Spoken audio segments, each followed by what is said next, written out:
Welcome to the Schuby Show, where sports, movies, TV shows, technology, history, and more come to life. Now, please be seated and get ready for some more never-ending nonsense with yours truly, Schuby.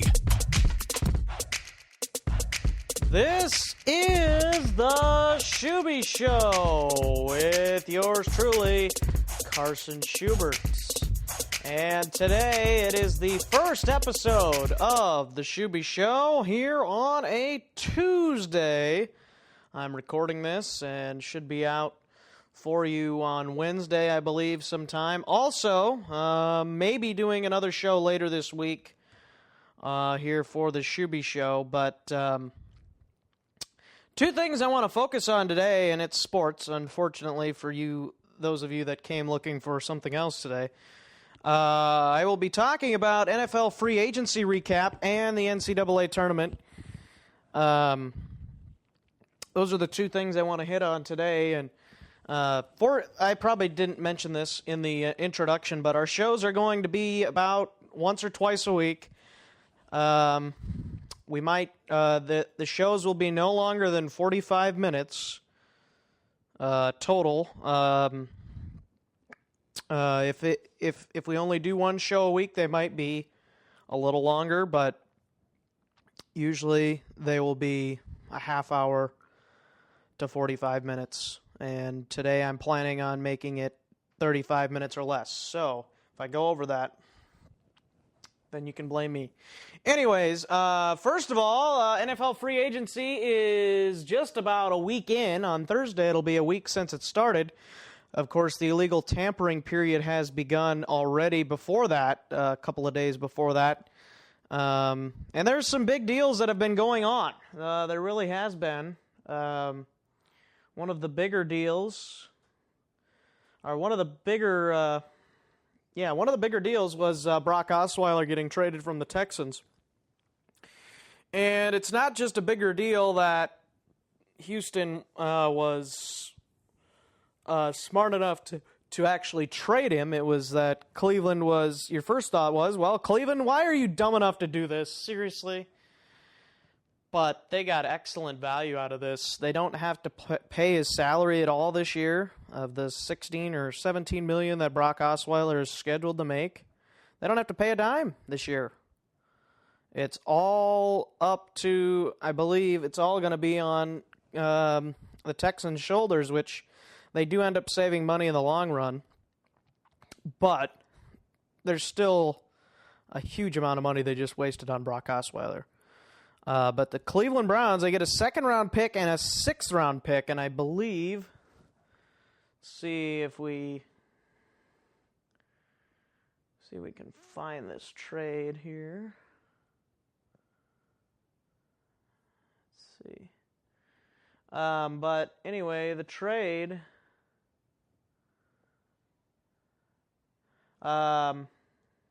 they traded away draft picks for 2017 fourth-round pick. And so Cleveland really does get the best deal out of it. They're basically just, that's all the Texans got. They just got a fourth-round pick. And Cleveland, and they also have to pay the salary. Cleveland gets a second-round pick, a sixth-round pick, and they also get Brock Osweiler, which is to be determined how they decide to move on or keep him, because they could do both. I mean, with as much as Cleveland had in cap space, over $100 million, they could just as well say, Brock, you're out of here. We're trashing your contract away. Or they could say, you know what? Let's keep you and let's have you compete with rookie TBA, or TBD, whatever you want to say. Or we like Cody Kessler. We're going to keep him. He's going to be competing with rookie TBD. So we're going to just cut you, and you can go and sign somewhere where you might actually have a chance to be a backup or something. But it is just not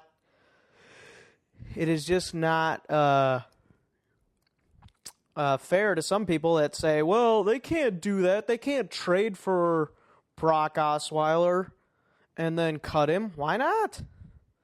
There's nothing against this in the rules. I mean, as much money as Cleveland had, you're not going to spend all that in free agency. You're not going to spend all of that on draft picks because there's going to be an enormous amount of free agents that don't want to go to Cleveland just because of the history there. That's just the way it is, whether Cleveland's heading in the right direction or not. People are going to know Cleveland is not a place that you want to go. There's people that say, well, are they going to play for Cleveland after they've been drafted first overall? Is Myles Garrett going to want to play for the Browns? Assuming the Browns don't do the Browns thing and mess up the number 1 overall pick. But I seriously think the Browns are one of the biggest winners of this free agency / trading period that they did. They got Brock Osweiler, which is not necessarily good. If you're going, the only thing that I am concerned with for Cleveland is really the quarterback situation. Really, I think their defense is getting better, and I think they're going to continue to get better in the draft. Here are some of the signings they did. They signed 2 huge signings, which they already have a very good offensive line with Joe Thomas at left tackle, and they've got the left guard, Joel Bitonio. They re-signed him to a contract extension, a big one. And then they signed 2 other big offensive linemen. Kevin Zeitler from the Bengals. They stole him from the in-division rival. That's a huge signing. He's a great right guard. And J.C. Treader, also a very good center, played for Green Bay. Those are 2 good signings on that offensive line. That offensive line is going to be a top 5 offensive line. So, I mean, whoever you have at quarterback, he's going to have a lot less to worry about that offensive line protecting him. He's just going to have to worry about making the decisions down the field. And that might sound like a lot, which it probably is for Cleveland, but they also got a wide receiver who's not spectacular, but he's a good veteran guy, Kenny Britt. I like him. He had his best career year last year. See who else they signed. They also re-signed, I believe, Crowell. No, actually, let's see, who did they re-sign? They re-signed Bitonio, as I said. They re-signed their punter, Britton Colquitt, and they re-signed Jamie Collins, who I know they're saying, well, there's a reason Belichick cut him. I think it was just mainly the money reasons for Belichick, and we'll get to the Patriots here in a little bit. They also signed their center, another center, Charlie Hewlett, to a 6-year extension. So they've got depth on the offensive line too now. So even more, they have done a really good job. I think Cleveland is definitely one of the winners of this free agency period. Now the question is, does that mean that they're going to be a great team this year? No. Because, first of all, Cleveland has to get a quarterback, and I don't think Brock Osweiler should even be in the conversation to be starting. They cut RG3. Brock Osweiler could be a good backup, or at least a decent backup anyway, but he would be one of the worst starters if Cleveland decided to do that. But I honestly think they should release Brock Osweiler because I just don't think there's a chance for him to start there. And I think I would rather have Cody Kessler as my backup over Brock Osweiler because there's a chance that you could have Kessler start in the future if you don't like your rookie, if you don't like Deshaun Watson, or if you don't like Mitch Trubisky, depending on who you draft. And who knows if they even draft a quarterback in the first round. Of course, they did that. They didn't do that last year, and I guess from my opinion, I don't think Carson Wentz was anything spectacular. Yeah, he had a great start, but after a while, he kind of went down a little bit, I guess would be a way to say it. But he could be good this year. The Eagles, they did a really good job helping Carson Wentz. I'd say they are probably another pretty big winner. But I just think Cleveland did a good job. I just really do. I think they did the things they needed to do. They re-signed the guys they needed to. They signed some key parts of that offensive line. And we know from seeing what Dallas did that offensive line is a key part to winning. Now they need to work on their defensive line, especially their defensive line. And they also need to work on Getting another safety, some more weapons on offense. I think they really could benefit by drafting a running back. If they could get a Christian McCaffrey, or if they could get a Dalvin Cook. I am not a fan of Leonard Fournette. He might be a good running back, but he won't be a great overall running back. He lacks with his hands, and people say, well, he didn't really have an opportunity to show what he had with his hands and his receiving skills at LSU. Well, maybe there was a reason why, because he probably wasn't very good at it, would be my guess. I don't know that for a fact, but yeah, he'll be a good runner, but it'll be like Adrian Peterson right now. Adrian Peterson, yeah, he's a great runner, but that's all he does. Peterson does not pass protect well, and he does not catch the ball out of the backfield. He's not a pass catcher. He's just not. So I just don't think Leonard Fournette's going to be that great of a all-around back. He might be a great runner, really good runner, but he's not going to be an Ezekiel Elliott. He's not going to be a Le'Veon Bell. He's not going to be a David Johnson. Those are the top 3 running backs, in my opinion, right now in the NFL. And right now, after last year, I would say David Johnson is the best, in my opinion. Le'Veon Bell's probably second, and then I would say Ezekiel Elliott. I don't think Elliott did enough receiving wise to give me the nod over Le'Veon Bell. I mean, he did a great job, no doubt about it. I mean, he's a top 3 running back. There's a reason I'm saying that. He's that good. But you got to consider the Dallas offensive line. It's still better than Pittsburgh's. And look what David Johnson did with a not very good offensive line. I don't think Arizona's got a very good offensive line anyway. I think David Johnson's a beast. I think he's going to be a great player in this league for a long time. So, yeah, that's Cleveland. I think Cleveland's a winner. And another winner would be the New England Patriots. Patriots, maybe some people are saying, well, they're making some questionable moves. They re-signed some of their players. They signed Glenn Gronkowski back. He's a fullback type of guy, of course, related to Rob. They got Dwayne Allen in a trade with the Colts for a 4th-round pick. Seems like the Colts are trying to get more picks, and then Dwayne Allen was pretty decent. I mean, he wasn't anything that great, but he was pretty good at times for the Colts, and then at other times he was pretty inconsistent, I would say. Stephon Gilmore, thought that was a fantastic signing. They did lose Logan Ryan, and they did also trade, or Malcolm Butler ended up becoming an RFA, restricted free agent, but I don't know. Has he actually signed somewhere yet? I keep hearing conflicting things, like he's going somewhere or he's not. It sounds like the Saints were close to being signing him. He's got a visit with the Saints, that's what I see. So I don't think he's signed anywhere yet. But a lot of people don't think Malcolm Butler's that good, and I don't either. I mean, he's obviously good, but I don't think he's first-round pick, trading a first-round pick, or that kind of good. I think he's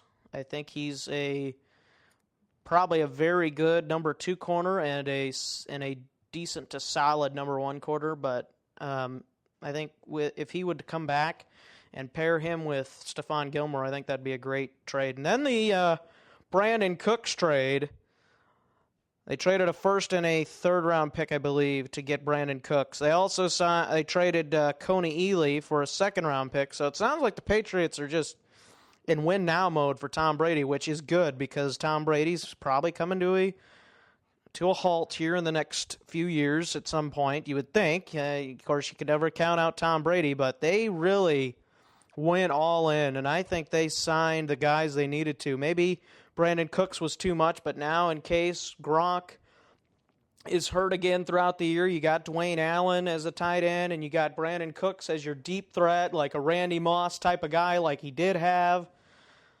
This New England offense, I tell you what, it is going to be scary. It is absolutely scary. They re-signed Alan Branch to that 2-year deal.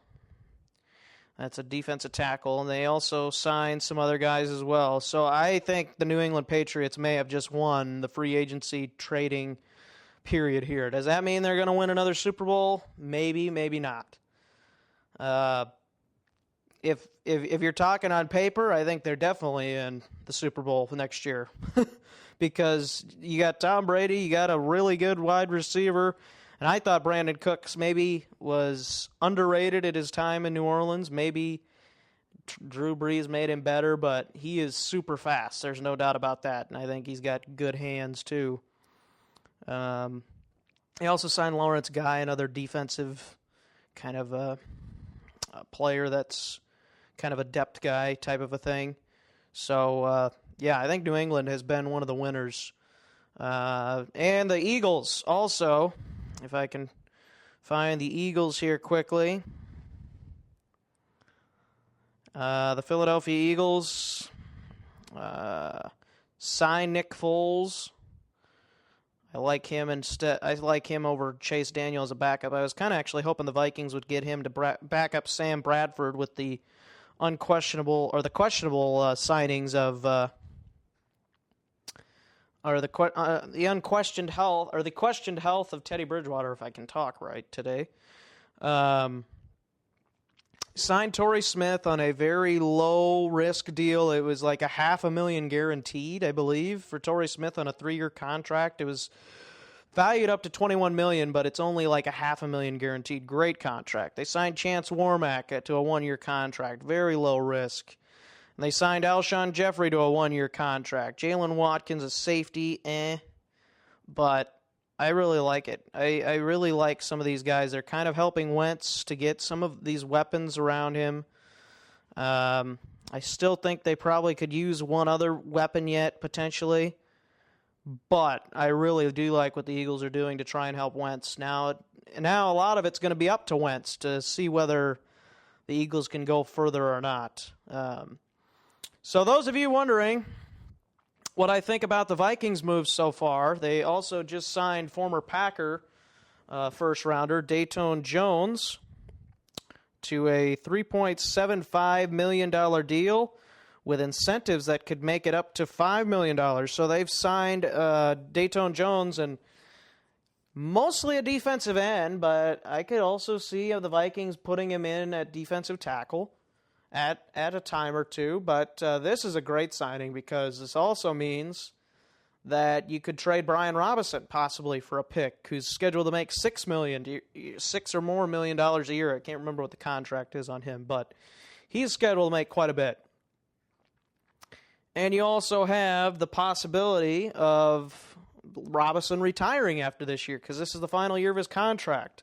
You've got Danielle Hunter. You've got Everson Griffin. Then who else do you have? You need another pass rusher. Vikings, great signing. It's going to be an underrated signing because, well, you think the Vikings' defensive line is already really good, which it is. But to add another guy who's been kind of meh throughout his career, I mean, he's had his moments, but he's also been pretty inconsistent. Probably not worth a first-round pick. That's for sure. But it's just interesting how they are, how the Vikings have done so far. I think overall so far, I would give the Vikings a C+. C+ on free agency so far. Because they did sign the guys they needed to sign on the offensive line. They signed Riley Reif. They signed Mike Remmers, which I'm pretty skeptical on, more skeptical than Remmers, than Reif. I think Reif is definitely an upgrade on Clemmings by a monstrous amount because Clemmings was awful, one of the worst graded offensive lineman in PFF's history, which you can say what you want about PFF's grading system, but he was awful. There's no way around it. He was awful. And, yeah, he was kind of forced into being the left tackle, but he was awful. So you're going to get an upgrade over there, and as long as he can stay consistent and he can stay healthy, that's going to be a big upgrade for the Vikings. Mike Remmers, he had his struggles. He allowed quite a few sacks while in Carolina. He was murdered by Von Miller when they played each other in the Super Bowl, and obviously Von Miller is really good, but Remmers has not been able to hold his own really well at times, but at right tackle, he has performed a lot better. So if the Vikings slate him at right tackle, then that's good. And the thing with Rick Spielman and Rob Przinski, the guys that kind of handle the cap thing for the Vikings, these deals are both, I think, 5 years. But the thing is going to be that both of these deals, probably after the second or third year, they're going to become very, very little, if any, guaranteed money left. So if those guys don't do well after those years, then you can just cut bait with them pretty simply, which maybe is not necessarily fair to the players. If any sport should have a contract where you can wiggle out of, it should be Major League Baseball. They have 162 games a year, and you've got, like the Twins, with Joe Mauer, who makes $23 million a year after he just hit, 29 home runs and 98 RBIs in 2009 as a catcher, which was phenomenal. But then you're saying, oh, he's really good, guys. He's so good. He's going to do this for the rest of his career. Hit 29 home runs and do all this stuff. He's worth $23 million. No, he wasn't. That was a dumb move. The Twins have a history of having a guy that does a really well one year and not so well the next after they signed him to a contract extension. So that's what you got to be careful with in the Major League Baseball, especially because you get these contracts that are fully guaranteed. Once you sign that deal, once the team is offered, once the player's signed, that's a done deal. There is literally no way of getting out of it. In the NFL, these contracts are written on toilet paper, really. I mean, they could be torn up pretty quickly, and there's no really ifs, ands, or buts about it because that's just the way the NFL works. I just think baseball should be less guaranteed. I think football, if all the sports played, football should be the one that is guaranteed the most because there's only 16 games. If you got 162 games and you get a player that's injured, he shouldn't be making $23 million. I mean, yeah, it's a contract, but in the NFL, they wouldn't pay you all that. Or if you're not performing up to what you should be performing at, then they're not going to pay you that in the NFL. So Major League Baseball should really consider going to the NFL style, and I think the NFL should really consider going more to the MLB style of contracts. So that is going to do it for my free agency talk. Vikings also were interested in Alshon Jeffrey. I would have loved that with him, Thielen, and Diggs together. That would be a fantastic combo, and then you could maybe trade Treadwell for a pick, or you could maybe consider, or you could have him as the fourth guy maybe, depending on if he's going to become something, but just interesting, and I'll probably talk more about the Vikings moves as we go on here. But I didn't think the Vikings made any spectacular moves. I mean, like I said, the Dayton Jones move was great because it's a low-risk deal, and he adds depth to your defensive line, and you can never have enough pass rushers in the NFL today. But the Vikings also did lose out on Captain Munnerlyn, which of all the free agents they lost, I think that was the biggest one because Mackenzie Alexander, he's not ready to play yet this year, I don't think. Trey Waynes was still learning. He was better last year, yes, but he also made some mistakes. He got yet better as the year went on, but am I ready to give that sole number 2 job just to him? I don't know. So I think Captain Munnerlyn still being in that slot would have been big for the Vikings, but he goes back to the Panthers, which the Panthers are becoming now known as the Minnesota Panthers after signing also Charles Johnson and signing Matt Khalil. So, interesting moves there by the Panthers as well. March Madness, it's here. Yeah, blah, blah, blah. Anyways, March Madness is here. I'm here. And I'm going to tell you, I think Villanova's got a good chance. Again, I really do. As much as that bracket, as I take a look here, I just want to take a look here at the bracket. Believe they are in a tougher bracket. Let me see which one they're in again. Okay, they're in with Wisconsin, Virginia, Florida, SMU. Actually, they're not in that big of a bracket, or good of a bracket, except for Duke. Duke is the big team in that one, next to Villanova. So I think it's going to be Villanova and Duke in the Elite Eight together. And then I have Villanova actually winning. For some reason, I have Notre Dame going. I might have to look at that one again. Notre Dame going to the Final Four against Villanova. Villanova will win. Then I have UCLA and Kansas in the other Final Four. And I have UCLA winning and then losing to Villanova in the championship. So I've got Villanova repeating. And a lot of this is just like my guessing. Like I said to some guys earlier, I was like, I have not watched a lot of college basketball this year, and mainly because I have not had cable, the opportunity to watch it. Now that I do have cable, I will be watching a lot of college basketball to hopefully get my opinions more informed, but I just don't think and I want to say this, I'm going to tell you this right now, I don't think Gonzaga is going far. They're number one seed, but they play in one of the weakest conferences in college basketball. They've got, I think, they got like 4 teams that made it, but there's going to three of those teams are going to be eliminated in the first 2 rounds at least, if not more, if not all of them. They are not that good of a conference. Gonzaga, I actually have in a very big upset. I have South Dakota State beating Gonzaga in the first round. And I would be shocked. Well, not shocked. I would be surprised, I should say. I wouldn't be shocked, but I'd be surprised. There is a difference.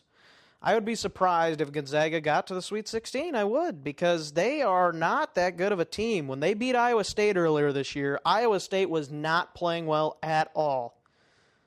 Iowa State would beat them by 10 or more right now. I really have no question about that. I really don't. And I'm not an Iowa State person. I don't like Iowa State, and I'm a Hawkeyes fan, so, I mean, but I just think Gonzaga is not that good. I just don't. They've had a history in the tournament of choking. They either get in, they win 1, and then they're done. They win 2, then they're done. Last year, or 2015, when they beat Iowa, they were really good. That was the year I really thought they were going to win it all. And just because of how good they were, they kept going through teams after teams. I just don't think it's that same Gonzaga team anymore. I just don't. I just think they're overrated. The teams they've played, they've beaten some good teams, but they've also caught teams at times when they were down, like Iowa State. Like I said, there was another team or two that they beat. Florida. A lot of teams say Florida is overrated this year. A lot of people I've heard say Florida is overrated. I don't think they'll lose to ETSU, but I think they could very well lose to Virginia the next round easily.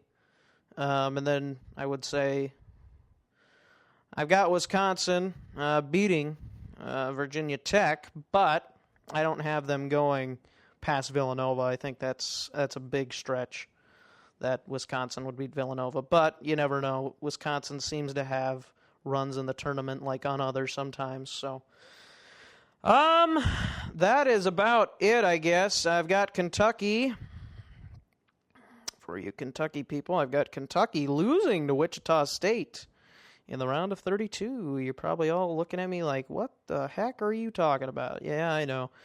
A lot of this is just predictions. I'm just telling you. I mean, obviously, if 1 and 2 seeds get to the final Elite Eight or whatever, I'm not going to be shocked. I mean, if they were seeded correctly, which a lot of people would say the seedings were incorrect, which I would agree to a certain point, like Minnesota. Minnesota. They should not be ranked as a 5th seed. They should not. If Wisconsin's an 8th seed, Minnesota should not be a 5th seed. I'm sorry. Minnesota's going to lose, by the way. They are going to lose to Middle Tennessee first round. And Michigan State, who got back in this year, they're going to lose also. They're going to lose to Miami. I have no question about that. Miami, even though they kind of got cold towards the end, they ran with Duke pretty well, and I don't think Michigan State would run with Duke well at all. I don't. Michigan State's got too many injuries, and to their credit, they still made the tournament, but I just don't think and yeah, Tom Izzo's a great coach, but I just think Miami's going to take them down at the end. Miami beat a great coach in Coach K earlier this year. So, I mean, anything can happen, and I think Miami beats who did I say? Miami beats Michigan State, sorry. Lost my train of thought there a second. I think Notre Dame beats Princeton, and then I had Bucknell beating West Virginia. These are pretty big upsets. Like, I'm not expecting these, but I've got Maryland losing to Xavier, and I do have St. Mary's beating VCU, which maybe that won't happen. I just kind of thought maybe it would, just because I don't know. I really don't know. Like I said, I haven't been able to watch many college basketball games this year, but if you're interested in my Final Four, which could be extremely off, I won't deny it, and I'm far from a college basketball expert. I'm trying to learn the best I can. I'm trying to watch these games. I'll be watching a lot of these games. But here's my Final Four again. And this is pretty random, not a whole lot of thinking goes into this because, I mean, some of it does. Like, I think Villanova's really good again, and I think there's a good chance. Like, I think that's a logical pick for Villanova to at least go back to the Elite Eight, if not the Sweet 16. And I think the Final Four. I mean, if they beat Duke, which they could very well lose to Duke, because Duke, I think, is one of the best teams in this tournament. Duke and UNC. UCLA's got a lot of talent. Will they be able to put it all together? That's the big question. But I also got Kansas, UCLA, and Notre Dame. I don't know how, but I've got them in there. And again, I might change that, but we'll see. We shall see. That is my bracket. It is interesting, to say the least. But the big takeaway for me is Gonzaga's overrated. I just think they are. There's no win. There's not a consistent amount of wins that tells me that, okay, they beat them because they are really good, or they did this because they're really good. A lot of it, for me, they barely beat Iowa. They beat Iowa State by like 2, I think it was. And they did that early in the season when Iowa State was awful. Iowa beat Iowa State in the beginning of the season, mainly because it's a rivalry and anything can happen, but also because Iowa State was not very good in the beginning of the year. If Iowa played Iowa State in the middle of the season when Iowa State was picking up steam and Iowa was in a slump, Iowa would get creamed. I'm just saying. They'd probably lose by 20 or more. And if Gonzaga played Iowa State again, I'm pretty sure Iowa State would win by 10 or more. And again, I do not like Iowa State. I am a Hawkeyes fan, so. Yeah, you might think my opinions are wrong. Oh, you're not educated. Oh, blah, blah, blah. Well, that's just the way it is. I've got my opinions, man. That's the way it is. So that is going to do it for this episode of The Schuby Show, the first episode of The Schuby Show. And we'll be back with our second episode later this week. Until then, Skol. Thanks for listening to The Schuby Show. We hope you mildly enjoyed yourself with more never-ending nonsense with yours truly. For more nonsense, go to the website, theshubyshow.webs.com. Get the show on iTunes, Google Play, YouTube, Stitcher, and TuneIn Radio. Until next time, Skol.